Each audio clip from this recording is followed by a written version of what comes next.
Pernah lihat nggak orang stroke yang dulunya lumpuh total tapi sekarang bisa jalan lagi? Itu bukan keajaiban ya teman-teman, itu adalah hasil kerja otak yang luar biasa yang namanya neuroplastisitas. Tapi gimana sih caranya otak yang sudah rusak bisa pulih kembali?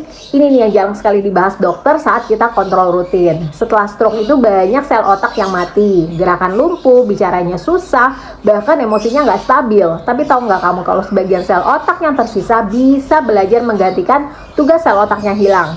Masalahnya proses belajar otak ini tuh nggak bisa jalan sendirian, harus distimulasi, harus dibimbing, bahkan harus disuplai energi yang dari dalam ya teman-teman. Dan inilah banyak sekali keluarga pasien yang menyerah, padahal peluang itu masih ada. Neuroplastisitas itu kayak membentuk jalan baru di otak. Setiap diterapi, pelatihan, dan asupan yang tepat bisa banget bikin jalur baru itu terbentuk. Contohnya pasien yang rutin latihan tangan sambil diperkuat dengan nutrisi otak tertentu akan lebih cepat pulih dibanding dengan yang pasrah nunggu waktu ya teman-teman.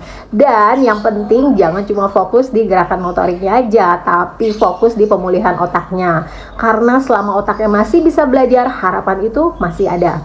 Nah, kalau kamu dan keluarga kamu sedang berjuang pulih dari stroke, kasih kesempatan otaknya ini untuk belajar. Jangan tunggu sampai makin kaku.